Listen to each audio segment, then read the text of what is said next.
Good morning, good morning. Hello, everybody. Yes, excited for everyone to be here this morning. And I guess we'll just jump on in to our session, Black Voices Amplified, Navigating Diversity, Equity, and Inclusion in Country and Americana. Thank you so much for coming. Just to start, I wanna set some expectations, some standards that this is a safe place. This is a place for learning. This is a place for vulnerability. This is a place where I want you to be able to express yourself. This is a place for loving. So I want to uphold those standards and those expectations as we're in this conversation. And to start off, just kind of briefly introducing what we want to discuss today is this thought of Blackness, especially in Americana and country music. There has been a definition for whiteness, which we kind of see as kind of the opposite of Blackness, but I want to kind of read that definition to get us started. So whiteness is known as white culture or norms, values in all areas that have become normative. They are the standard against which all other cultures, groups, and individuals are measured and usually found inferior. And ironically, there is not really a definition for Blackness. So having these conversations, I feel like, will help us evolve, as we already have. And I have some amazing people up here to help lead this conversation, and we want you guys to be a part. But I'll just start off with a little introduction of myself. I'm Chantrell Reynolds. I work with M-Theory in an amazing program called Equal Access, where we develop managers and artists from underrepresented communities within country and Americana. We do that through supporting as marketing strategy, but also with money. So excited to have a few of my Equal Access fam out here, and a lot of these people are connected with this mission. So next. Hi everyone, my name is iKirstyn Nimmo, based here in Nashville. I'm the founder of a social innovation consultancy called GoodWorks, where we do similar work to what Chantrell was describing. We have the honor of working with M-Theory and Equal Access as well. My biggest focus is inclusive strategy, inclusive business strategy, thinking about how inclusion is an enabler for business.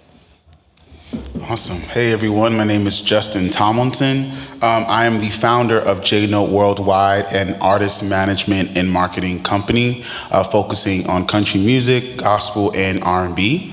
I have a lot of experience at labels for the last 12 plus years in country music, specifically here in Nashville and in New York City. And my mission and my goal with J-Note Worldwide is to continue to have a voice for Black music and all kinds of music in all genres to be shown and seen in every facet of the business. So excited to be here. Thank you. Hey everyone, my name is Julie Williams. I am an artist, originally from Florida, but I moved to Nashville about 5 years ago, and I'm in the country Americana space. I was very lucky to be one of the CMT Next Women of Country for 2023. And then this past year, I got to join the Equal Access program as an artist and got to get to work every single day with Chantrell and the M-Theory team on sharing my music. I actually just had a song come out yesterday. But yeah. String that. I was like, if I don't say that one time in this panel, Chantrell will be like, why did you say it? But no, I'm very grateful to be working with such incredible advocates for underrepresented voices in country music, and grateful to be up here today giving the artist's perspective. Yeah. Lovely. So to kind of jump right in, the way I want to frame this today is just having some different topics to have conversations about. So the first one is about the state of Black representation and leadership. Yeah. And just from your different viewpoints, we know that Black executives, want to come from like a leadership standpoint, are remaining underrepresented in the highest levels of leadership, especially in country and Americana music sectors. What are some of the specific barriers or your perspective that you've encountered or observed, and how can the industry systematically address those challenges? I can start. Yes. I'm so glad that we started with this question. It's so important to focus on, especially when we consider the contributions that the Black community has made to music and to our music history in this country. And it's deplorable that only under 10% of leadership positions at major labels are led by Black leaders in the music industry. And that's definitely showing that we have so much room for improvement. And we really need to face the fact that there is a legacy of racism within the infrastructure of our country and also within the musical space. We see the impact of that and the results of that. There is this decision that country and Americana music have a white image and that there is nothing else that can interrupt that. Although the origins of both of those genres say something different, there's incredible Black influence and instrumentation and leadership that has happened across its history. So it's a really big thing for us to think about how we change that. And Black leadership means more opportunity. Leadership of people across groups of different backgrounds means more opportunity. And that's what inclusive business is about. It's a big miss for this industry, unfortunately. I agree. Echoing that, I feel like for me, my experience being an African American male in the country music space, as I developed my professional skills, I didn't see a lot more people like me, whether that was in the labels or at events, events and concerts in general. So I think for me, as I was developing my skills as a marketer, as a digital marketer, not seeing enough people like me just kind of made me kind of hesitant to speak in certain settings. And then even so, like speaking to certain leadership who didn't look like me, they didn't know how to talk to me. Or they were afraid to say certain things to me, which for me personally, coming from New York, I have an eclectic background of people who I've dealt with. But coming to Nashville and experiencing country music and just the space itself, I found myself educating a lot. So to your second question of how do we see change, it's just a lot of education, I think, of just how to, one, communicate with each other, and then two, just making more spaces that are, again, like you said earlier, about being comfortable and vulnerable in this space is key. So that's kind of some things that I've dealt with in the last few years. Yeah. I think on the artist side of it, kind of with this question of the importance of having Black folks that in industry positions and in some of those decision-making positions, I think it comes down to just opening up more voices to the conversation, because I feel like so many companies have had these conversations and have said like, wow, we don't really have any Black artists that we work with. Let's try to change that. And those conversations are happening, but sometimes you can't really figure out the root causes of that unless you get more voices in the room. Like one example is, like let's say your organization has certain guidelines for the caliber of artists that you work with or that you put on a radio station. Might not even realizing that that in itself could unintentionally leave out Black voices. Like let's say your organization are really only getting artists that are thrown to you from your connections with labels, then look at the major labels and look at how many country artists they're signing and saying, oh, that's why I'm only getting these artists, because these are my sources. And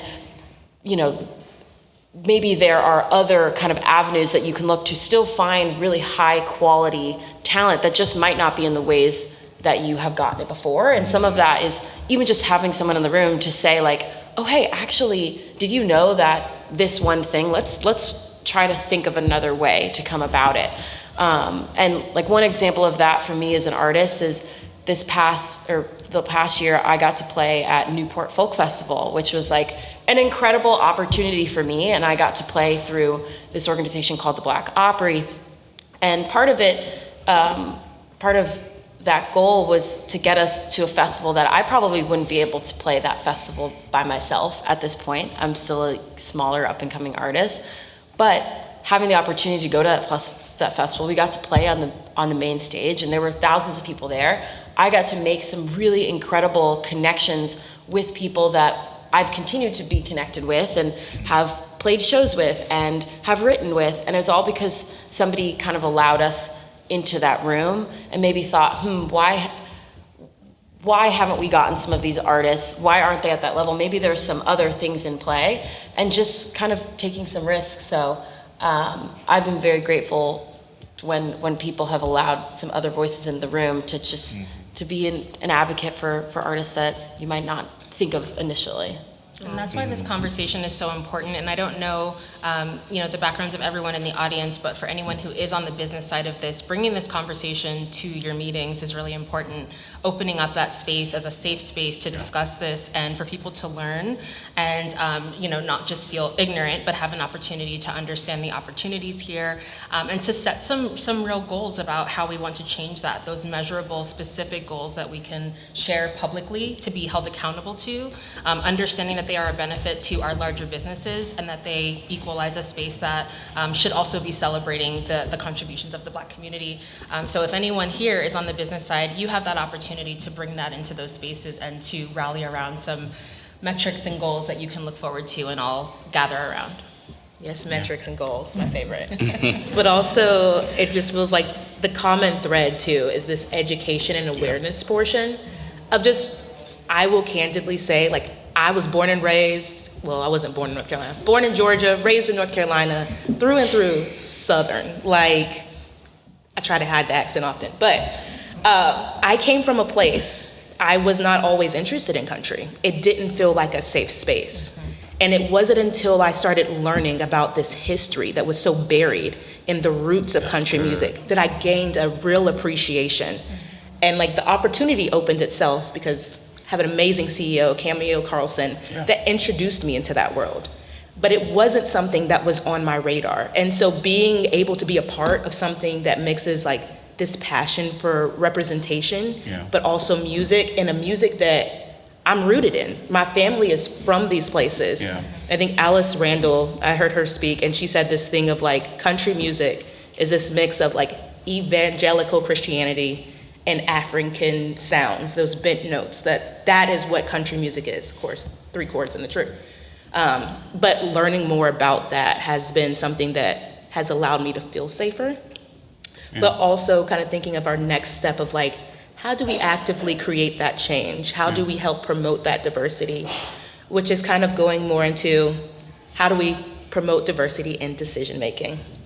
So a next question for y'all. As executives, as artists, as people that are really deep in this diversity work, what are some strategies, some practices, some tangible implementations to ensure diversity at the highest levels of decision making within country music? Well, that brings us to the topic of inclusive hiring and thinking about who we invite into our spaces and support in our spaces. And it's really important, I think, especially for this industry, since it was brought up already that music is such a relation-based space. There's so much that happens based on who knows someone else and can bring things together quickly. And so it's really important to consider that and to think about how we are sourcing candidates and reaching a very wide reach of people outside of our personal networks, and making sure to also create an inclusive environment within our spaces for those people once they land there. Diversity is incredibly important, but by definition, it's really just the presence of people from different backgrounds. It doesn't mean that they are welcome, that they have decision-making power, that they have influence, that they're supported, that they feel like they're in a place that welcomes them and wants them to be there. So that has to be a part of that equation as well. Yeah, and to add to that, I think from a artist and business perspective, one way I think, and I'm sure there's artists in here and creatives in here, collaboration. No matter who you are, how high you are, just starting out, I've worked with people who were literally graduating college and was the best cinematographer or graphic designer or anything in terms of the business aspect of it all. But even collaboration from the music side, I feel like there needs to be a space where, for executives, Black executives specifically, to be in that, leadership space. On the music side first, we need to see more collaboration, right? So that they see that we are representing, because we do music. At the end of the day, in the business side of it, we all do music. That's the bread and butter. So for me, I just feel like if we start from the ground, everyone's collaborating, you don't know who's in this room, no matter the color of their skin or who they are, I feel like collaborate with someone because you never know where they can take you. One thing I've always learned growing up in this industry, one of my mentors told me, always when I was an assistant, like years ago, he was like, be friends with the assistants because it's gonna be you guys that are gonna take our jobs 12 years from now and look at us now, you know what I'm saying? So I'm reaching out to people for different shows and bookings and stuff who were literally sitting in the same seats that I was sitting in 12 years ago. But I still have to say, just collaboration in general, I feel like even on the artist level, is going to be key to start seeing more executives show up in the leadership level on the business side as well. Yeah. I've been very lucky to work with a number of different programs with equal access, with CMT Next Women. I was also part of the ACM on-ramp program that was for Black artists as well. And since moving here to Nashville, have just been a part of a number of like, oh hey, you're a woman, come to this. Oh hey, you're Black, come to this. Oh hey, you're queer, come to this. And so I feel like I've gotten a really wide array. I've experienced a wide array of programs to see like which ones that I actually feel supported as an artist and feel like my career moved a bit forward because I was a part of those opportunities versus ones that felt like, oh, this was just like a check mark in a board thing and there wasn't as much effort put forward to it. And I have lots of stories of that if you're thinking of joining something like that or putting on something with your organization, I'd be happy to give more of the tea than on this panel. But I think some of the ones that I feel like have been the most successful for me, if we're like thinking of with that question of like which ones have successfully led to more representation, I think ones that feel super personal, that are sitting down and like one example recently with Equal Access, we went to a place that does publishing, also a label, artist management, and sometimes we go to those places and they'll just kind of give us a pitch of what they do, then ask us questions, and that's it. But they sat down, they listened to all of our music beforehand, and then listened to us with us in the room, gave their thoughts, and we had some really great conversations about it. And then they allow us now, we can book rights at their studio for free, which is like a tangible thing that actually it's really exciting to be able to like, oh hey, if I'm trying to write with somebody that is the next step up person and I really want to impress them, like I'm gonna book a space in the studio to kind of show them, hey, this is who I am as an artist. And like that's a tangible thing that I don't think takes away too much from that business, but actually really has an impact in me as an artist. I think Equal Access does it really well. Not only having that financial component there, but really having a mentor that I meet with weekly. It doesn't have to be weekly, but consistently, that really believes in what I'm doing and wants to help me move forward in whatever that is.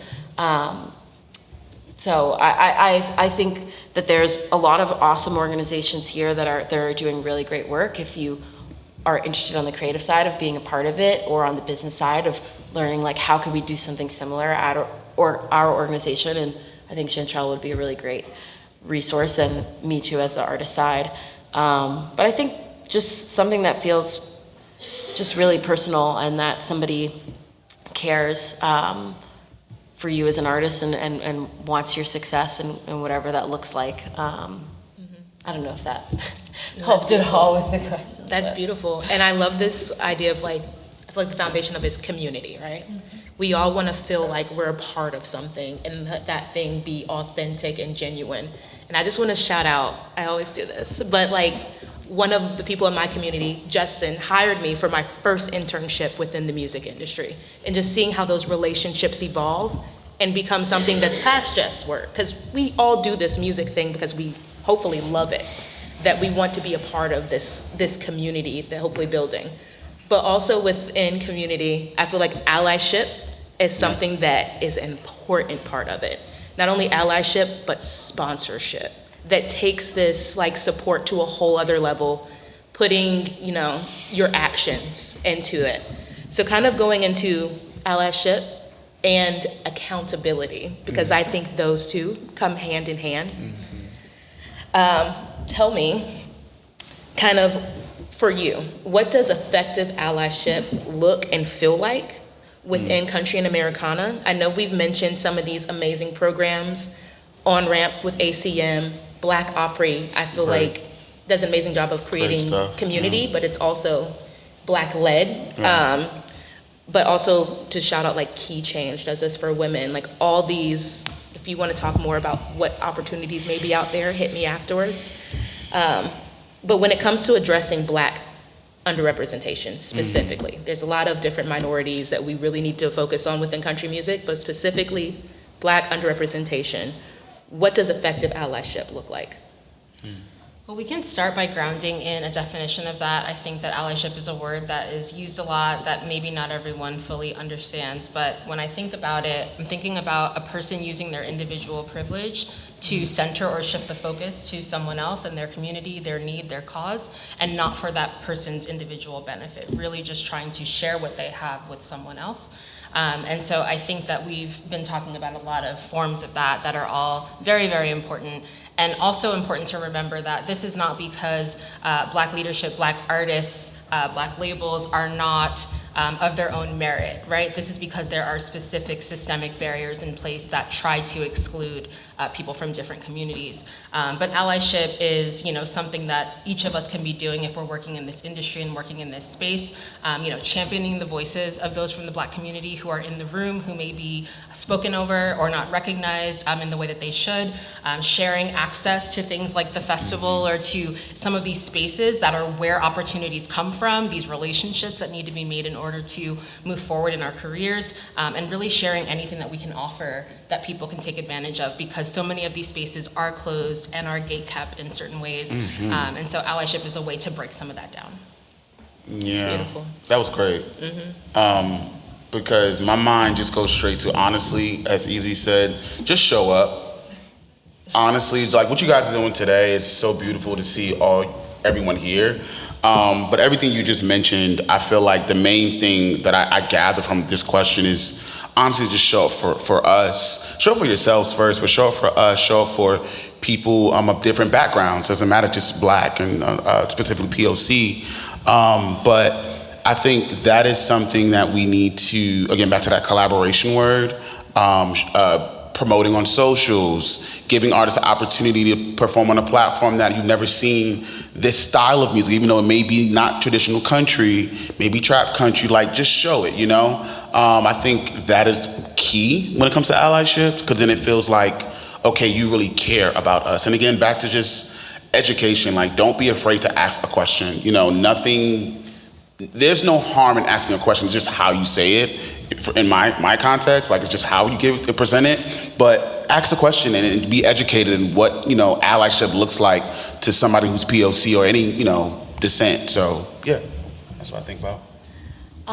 When I think of some of the allies that have been the most meaningful for me, I think of a few names of folks. Like one of the people that I met when I first moved to town was Cameo Carlson, and shout out to Cameo. I think there's so many people who have had incredible stories of the effect on their lives, and I think especially for Black artists in country and Americana, the majority of us are super, super small artists, and we're developing and growing, and so it's oftentimes these small things that are really, really impactful, like just coming to a show and buying a ticket. Majority of shows that I play, I lose money on because it's so expensive to tour and even to play shows in Nashville. Like just the simple thing of showing up, as you said, can be so meaningful. It could be saying a name in a room. I was lucky that Leslie Fram from COT heard who I was because somebody said my name. And then from there, they just said my name, and my merits had to then come from there. But even just that tiny thing can make a huge, huge impact. A coffee where you just give a little bit of advice. It doesn't have to be these huge, huge things, but some of, I think, my most meaningful ones have been kind of these little small gestures that don't have some sort of benefit or gain on the other side, but over time you can develop just really genuine, authentic relationships where both parties just care so much about the other person's success. And for the allies who have helped me and just people in general who have helped me in my career, I feel so indebted to, and I want to make them proud so badly because of the ways that they help me, and just hoping that at some point I can return that favor. So I think you don't have to think too big. It doesn't have to think too scary. Just these little small things can really go a long way. Yeah, I just want to shout out, just because I just looked up at him, like JJ, who's sitting over here, great guy, but just always supportive with Jump Global and everything you guys have been doing, just supporting the community, supporting the industry in general. Like, doesn't matter who or what you do. And I feel like, again, back to the coffee meets, like, I've gotten a lot of great deals done literally on a 30-minute coffee or 15-minute phone call, like the biggest deals. So, just reach out and say, hey man, I see what you're doing, with your company, or hey young lady, I see what you're doing with your artistry. It goes a long way, and like, we appreciate that somebody actually wants to hang and, hey man, I want to post about your business on our platform. Give me your bio. What? My bio? Say less, So I gotta do this. So anyway, all that said, like, that's again a way of just showing up, and it's great. It feels great. I love the thread of community here. I think that I'd love to inspire everyone here to think about who is around you, who you haven't really connected with, who you haven't met.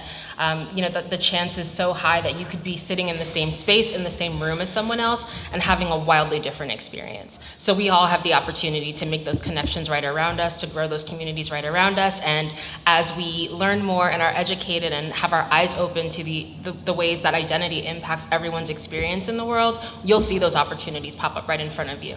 They'll be everywhere. Yes to showing up, yes to time, but also money. Like, that is a great way to support.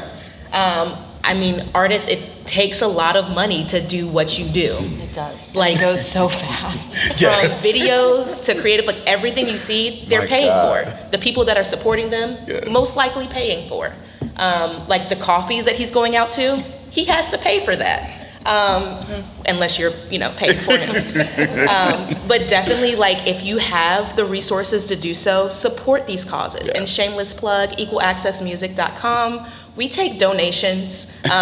We are a fundraising effort. We fundraise to support these artists and managers. Yeah. So if it is at all possible, give to the cause. That is, I feel like, a great way of sponsorship and allyship. Yeah. Kind of moving from our allyship and accountability, talking more, because we all love music and we love to support people, but digging into like the intentionality behind it and how it may come across. So more of this conversation of what is appreciation versus appropriation, and allowing people to tell their stories. So for y'all on the panel, we know this line between cultural appropriation and appreciation, it's thin. And it can be difficult to navigate, especially within the music industry. How do you define these boundaries between the two? That is such a great question, especially in the music space, because music is so accessible to all of us, and it's so easy to hear something and feel inspired and want to bring that into the space that you're creating in, and that is a beautiful thing. But appreciation is super important, and we really want to avoid appropriating. So the way that I tend to think about the difference is that when we're appreciating, we're learning the background of something, the history of something, where it comes from, why it is the way it is, the community that created it, and what inspired them, or what part of their journey that popped up on. We are really developing understanding there, and then we are collaborating, like you brought up, right? Yeah. So if we hear something from a certain community, we need to reach out to them, right? And celebrate that thing alongside them, not just take that. And that's where we get into appropriation. One of the biggest issues around appropriation is the fact that when things are taken from one community and leveraged by another, especially for profit and monetization, that group that took that thing can often profit more than the original group would have been able to in our marketplace based on our culture.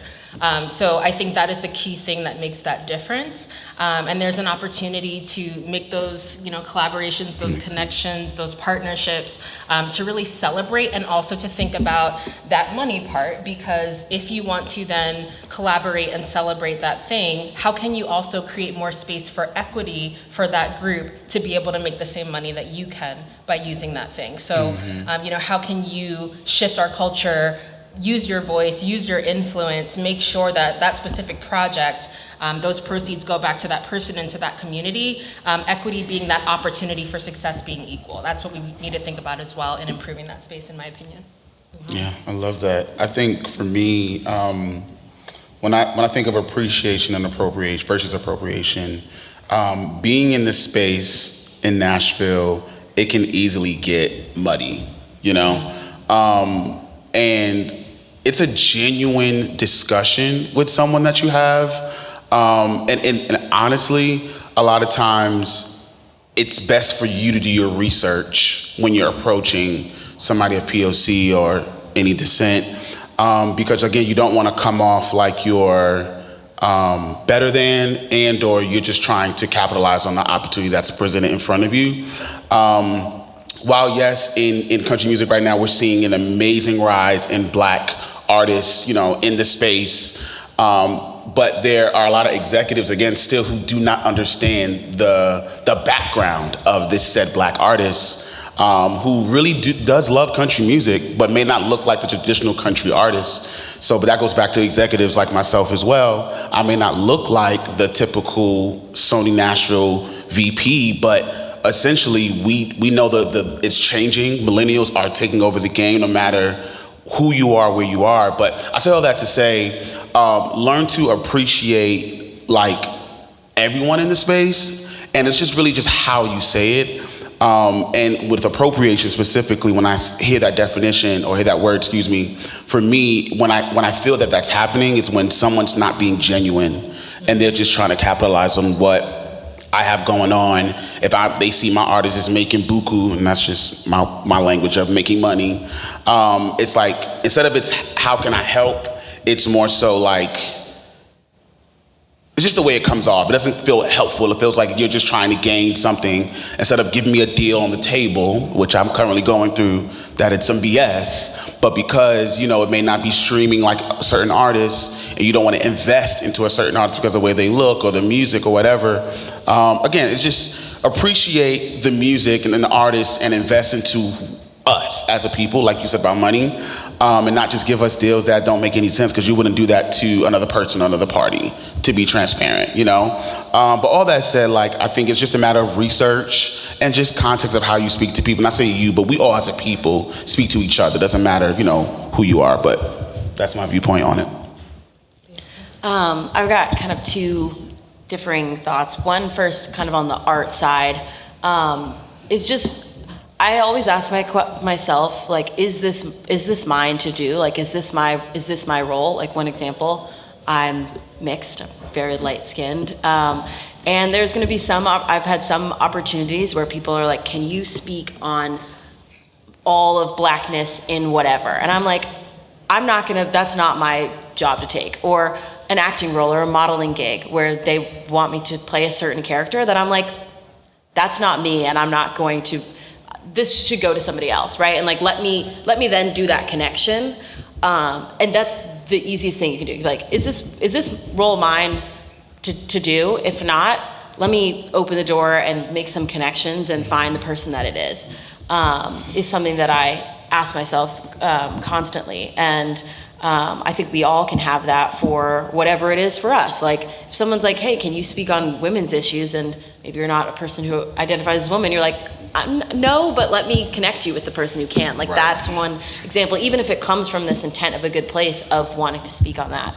And then I think maybe on the business side, looking of how to uplift art from minority groups in a way that feels like appreciation versus appropriation. Like, one example I can think is we recently had a meeting with a DSP, and they were talking about some of the programs and the playlists that they have that are specifically for Black artists. And something that I had noticed for me was, I was very lucky. I have this one song about my curls, Southern curls, that's like on that. It's been uplifted in that program, which is really, really cool. But then I've got some other music and things that are not related to my Black experience, but they're just about me being in my 20s and having fun, just like everybody else in country music writes about all the time. And I think And so with that, I find that like my genre, if you were to look me up, like on Chartmetric, it Literally. says Black Americana is like my genre. Yeah, that's like what it puts me as, which is awesome. But then if you go and look at the playlist, it will put my song next to like Tay Lewis, who, if you know, is an incredible artist, but like our music sounds absolutely nothing alike. No. Like, and for me, the next step is like, I want people to find me sonically based on what my music sounds like and what it looks like. So it's like, it's so important to have those programs that are, you know, during Black History Month, let's like show this amazing playlist and put some money towards it. But for the rest of the year, is there also effort to add an artist to like autumn road trip playlist or whatever it is that's just not related at all to their identity? And I think in that way you will make sure that the artists that come in contact with your organization, with your program, feel supported year round and not just during those specific times. And I think with that, if you're only focusing on those artists during those times, you are actually can be doing them a disservice. Yeah. Like that with me right now, with it being like just Black Americana. And I mean, I love being a part of this community, but I also want to make sure that that's not the only way in which people find and interact with my art. So good. That's good. Real good. I didn't think about that all year round. I could go on and on about how I feel like genres are new age segregation, but I won't. But really going back to that awareness and education, and specifically, like, I feel like you have a lot of knowledge on this, Kirstyn. Like, most people mean well. Like, how do we combat those unconscious biases and microaggressions that may pop up? We all do it in some form or fashion, but like, how do we as individuals work on that or be aware of those things? What an interesting conversation. Biases are difficult because they are a part of our biology. They are a part of the way our brains work. Our brains seek to categorize things. So it is definitely something we need to be aware of, because your natural self is going to put things into boxes, and that's how you're going to be able to navigate the world more quickly. But there are so many different types of bias, from looking for what we want to see in something, to the bias that we don't even realize is there but is informing how we act in a certain space. And I think that exposure and education is a key to unlocking that. The more people from different spaces and backgrounds from you and experiences from you that you get to know, the more you can see the nuance in their existence. And the complications of identity, especially within our culture. The more that you have proximity to people that are different from you, the more you'll understand biases that might be there that you're not even aware of, assumptions that you're making about them. And yeah, it's just learning, I think. Constantly being open to learning something new, never assuming that you know everything, being open to that, open to conversation, open to connection and community, and seeing the world through someone else's experience and identity, and that can really shift things. But it's a constant thing we have to constantly stay on top of for ourselves. Love learning. Yes. Constant learning. So much learning. And that's uncomfortable, right? So being okay with being uncomfortable, being okay with asking a question that you're not prepared for the answer, and having to process that and see what that means for you, and growth and stretching, it's uncomfortable. But the more that we can get adjusted to being uncomfortable and growing out of it, I think the better we can get in that space. Beautiful. And Julie, you kind of touched a little bit on this, as understanding Blackness is not a monolith. Like, we're all very different. As people, we're all very different. And there's intersections of gender, of class, of sexuality, like we can go on and on. But just kind of speaking to a little bit of how can the industry, how can country music better embrace the full spectrum of diversity within Blackness? And what unique challenges do these intersections present? I kind of want to start with you, Julie. Yeah, as I said, I've earlier, is that I've been super lucky to work with a lot of different organizations that are uplifting, or attempting to uplift different minority voices in country music, and one of which that I have been a part of is one that is like seeking to uplift women in country music, and I was sitting with somebody who is a part of that organization, and really was one of the first people to book me on in town, and I was really, really lucky to join this group. And a few months ago, we got together because I hadn't played with this group in a while because they don't really pay you at all, but charge a lot of money for tickets. And we were just kind of sitting down, and like that was one of the reasons that I wasn't playing. But I was like, you know what? Let me like get a coffee and just see if like things have changed. And something really interesting that this individual said was they were like, you know, I'm really excited this year to like dive back into like to really get our organization like back on the map. I feel like for a while, like in 2019, everyone was caring about women's issues, and then in 2020, like everyone was caring about Black issues, and like now, like I think it's like, well, the women issue is like back on the table, and I was like, do you like, are you talking to me right now? Like, did you like just blank out or something? And it was just like the craziest thing I'd ever heard, that like just that this individual really believed that people weren't caring as much about women's issues in the organization that they have during 2020 and 2021 because people were too worried about Black people. Like that was the thought, and not thinking like wow, you have Black women that play in your organization. Like what a beautiful time to uplift those folks during that time, and not seeing them as these like separate things. Like when Black women succeed, it helps everybody succeed. And I just not seeing those two things as these separate things, but realizing that in uplifting someone that might cross in those different identities, that you can really uplift so many different people. And yeah, and so just I don't know the exact like answer of how best to, and I don't think anybody does, it's constantly changing, of how to make sure that you are hitting every single intersection of a potential identity that you have when you uplift one group. But like an easy example is like, okay, I'm putting together this playlist on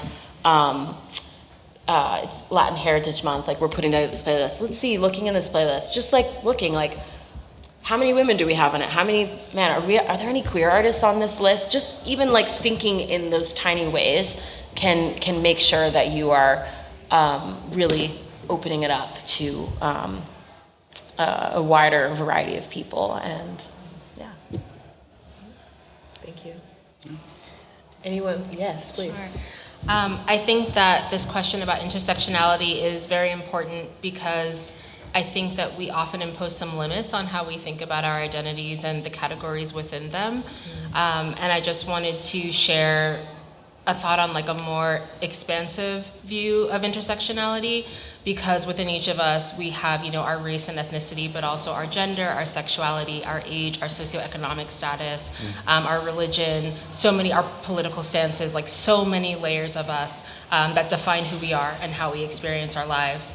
And I think that is why inclusion for me just means opportunity, because imagine like having artists that represent every single one of those categories across the different like times, all the people from different places and spaces and backgrounds. And that is all opportunity to grow the country music and Americana genre, you know, which is about stories. Think about all the stories across all those different identities and experiences. So just wanted to share that as well, because I think with intersectionality, there's just possibility. And for us to think about how we can nurture that really only means growth for this industry.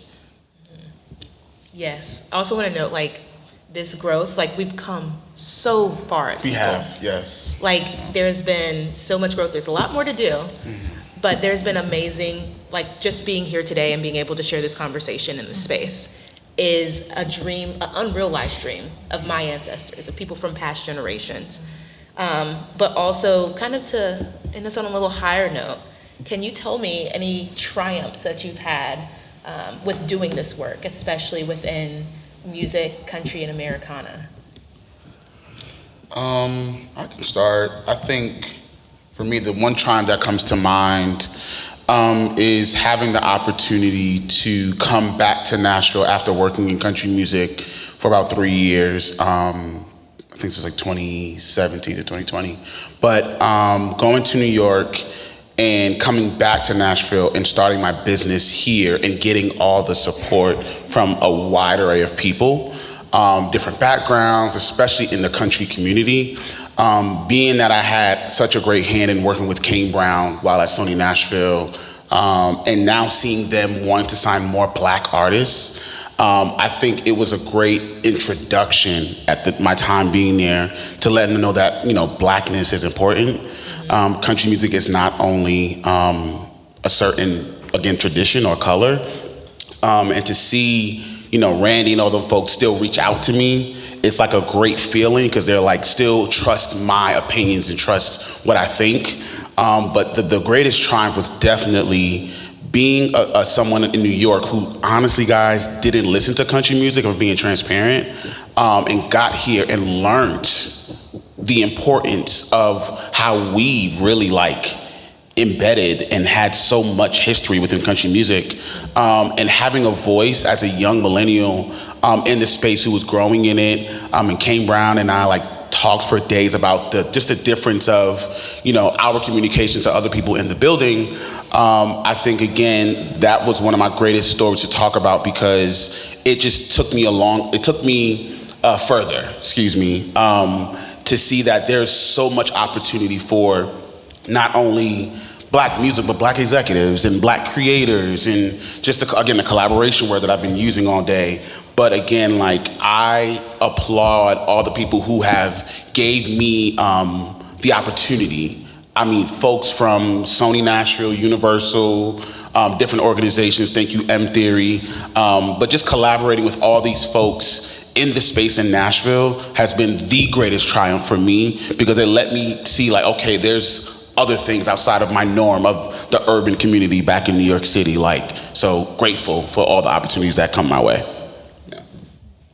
I think for me, as an artist, you're constantly taking these little steps, and there's this balance of feeling gratitude for where you are, but then this wanting more. Wow, I just got to play the show that I wanted, but I wish I had sold more tickets. There's just this constant internal, and I think a lot of us have that in whatever you're doing. But I think, being able to look back in these 5 years that I've been in Nashville and just thinking about myself saying, I would love to play at the Bluebird someday, and then getting to play, and then getting to host. Having those little moments for whatever that is really cool, rather than having one big triumph. But I think if I had to pick one, it really is being a part of this equal access program. This is the first time I've ever had the opportunity to have a team with Chantrell, and my glasses aren't on, Tiffany's in the back over there. I was I swear that's Tiffany. Your hair still looks amazing. That's what I'm like, that's Tiffany, her hair is glowing.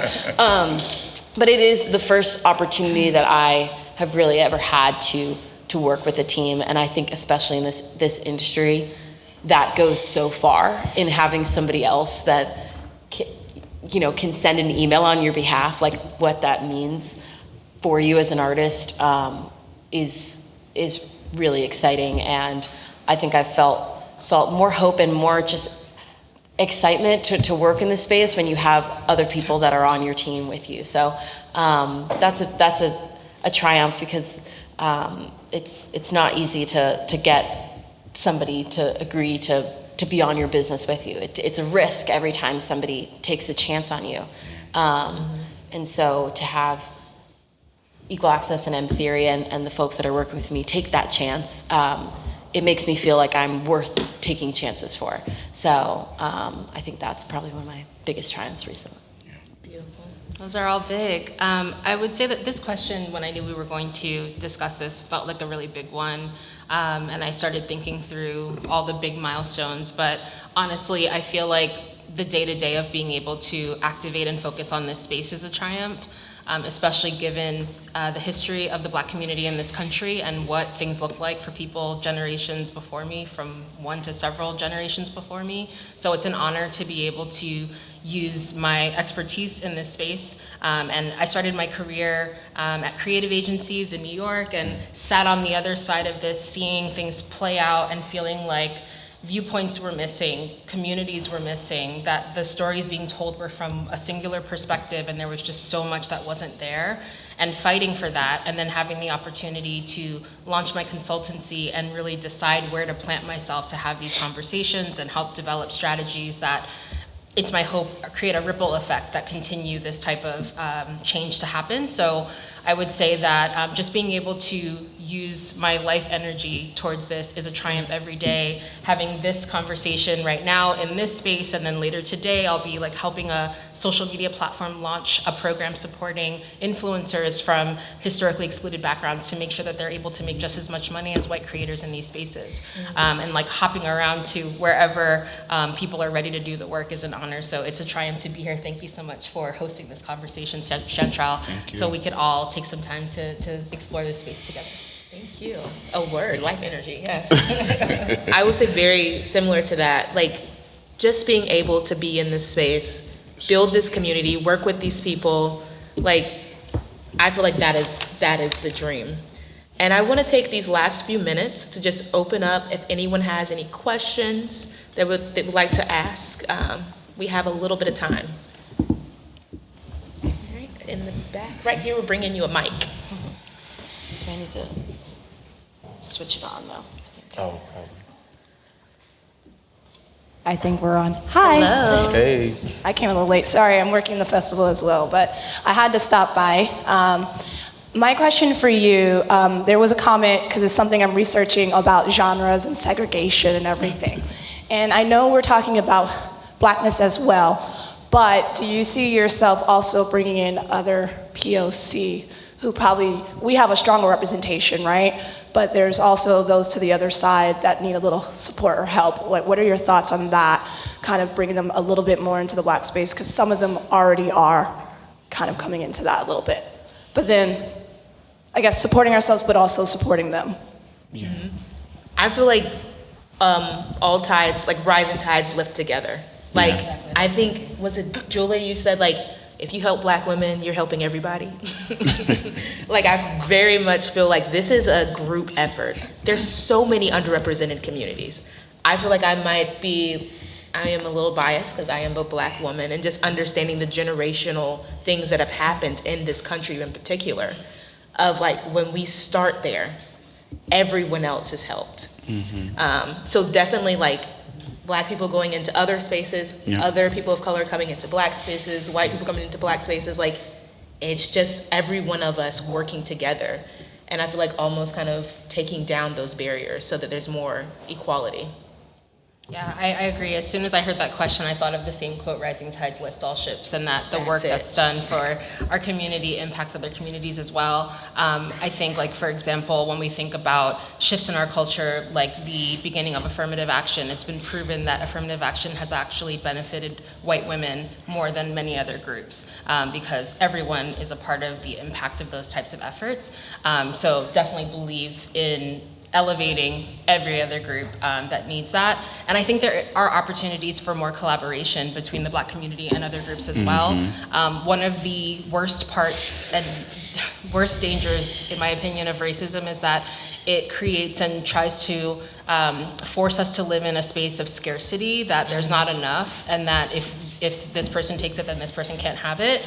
And I really try to introduce a thought of abundance around our spaces and what we can create and how we can collaborate together, and that together we can create more. There is enough for all of us, there is enough space for all of us, and that scarcity is a lie. And I think that the more that we move within that space, the more we can support each other and have like cross-cultural, inter-community support and do even more amazing things between our marginalized groups. There's just so much creativity and innovation that is a result of oppression, and imagine like all we can do together.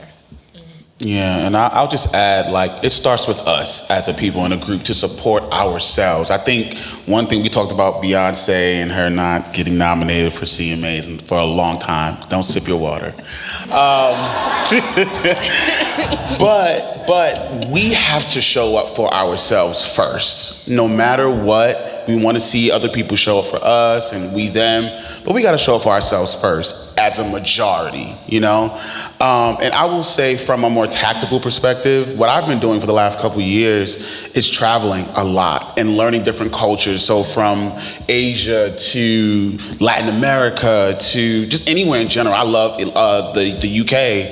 I love to travel and just learn specific cultures, because I think at the end of the day, we as a people have to learn about other cultures, not just about the music side of it, but literally how they live. And we sell music, but we sell to people who live daily lives. So how do they consume it? How do we make sure that this genre, you know, bending conversation of, oh, well, I do pop music. Well, why is it pop music in the States, but it's not considered pop music in other countries? So again, learning different cultures and how they live is super important from a tactical perspective. I would encourage you to do.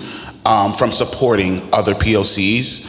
But yeah, definitely showing up for yourself first. We got to do it because we didn't vote. Yeah, not we, but you know what I'm saying. Yeah. I immediately, in this conversation, I just think of a story. I was lucky a few years ago to do this music festival called Que Amo. It's a Americana folk cruise, 7-day cruise, and I got to play it with the Black Opry. And before I was going on this boat with, 100 artists that I didn't know and 1,000 of white people, I was a little bit nervous. I'm just, if I'm being honest, I was like, Dad, do you want to be a guest? And he was like, no, thank you. But I got a message from this awesome artist named Ray Zaragoza. She's an indigenous artist, she's also Latina, and she just sent a message that said, hey, I saw you're going to be on this cruise, I'm going to be on it too, here's my number, like, let's hang. That was all it was, and we ended up hanging on this cruise and just falling in love with each other. And just, she has a song about her mixedness, and I just got to hear her perform and just felt so moved by it, and we just became friends. And I invited her up during my show to sing her song, and she invited me up at mine, and we would sing harmonies together. And we found so much connection with each other and similarities in our experience, even though they were so different. Even just more so, not even in like the exact experiences, but sometimes like the feelings behind those experiences, that there was just so much beauty in that. And